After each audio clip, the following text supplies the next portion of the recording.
Her commitment was to an evangelical pacifism deeply rooted in the Paschal mystery. That's what it is all about. And that is why she refused cooperation with the World War II effort. There was enormous support for the Catholic worker in the first few years when Dorothy first launched it, even though it was, an idea that maybe its time had come for Catholics to be, in the midst of the Depression, to be speaking about the social issues of the day.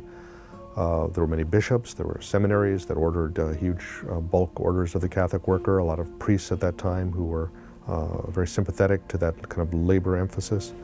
But then when the Spanish Civil War came along and Dorothy took a pacifist position at a time when virtually all the Catholic media in this country was supporting the cause of General Franco as a defense of Christian values. She lost a huge amount of support. The circulation plummeted.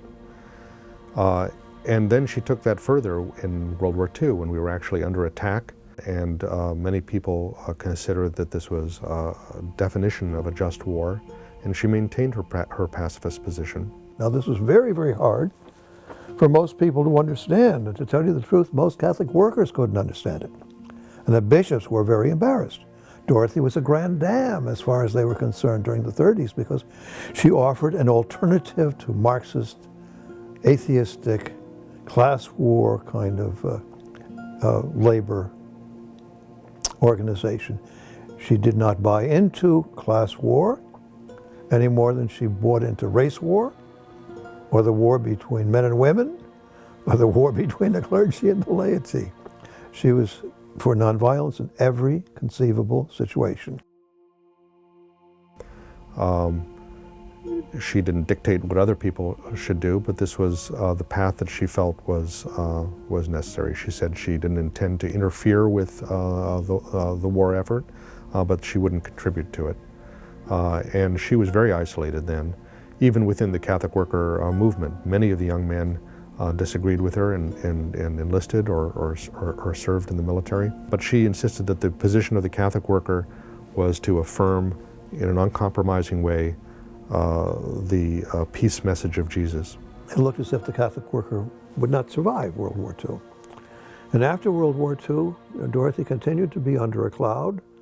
She wasn't invited to conferences. She wasn't invited to little sit-downs with bishops who are writing this or that letter or pondering this or that, as she had been. Frozen out. She was a non-person. American Magazine never mentioned her name for 15 years. She'd written for them before, but she was a non-person. Then things began to change in the 60s. The Vietnam War became increasingly unpopular. The Catholic workers were among the first to protest the war. We were the first to burn our draft cards.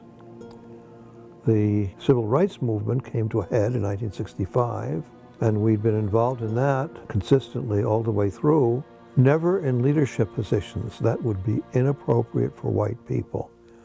But when the black people ask us, invite us, we go. We go all out. But there's always a substream of nonviolence in Catholicism, which now is coming right up to the full light of day. That was seen in Gaudium et Spes of the Second Vatican Council, the Pastoral Constitution on the Church in the World Today, and in the 1983 Pastoral, the Challenge of Peace, in which nonviolence, Christian nonviolence, pacifism, was recognized to be an authentic tradition, along with the just war tradition. And I think that the Church has so much to gain from simply following the Catholic social teachings, reiterating them over and over again, as we must do. We have to remind ourselves over and over again. And to stand against this war economy, I think is of imperative importance in these times.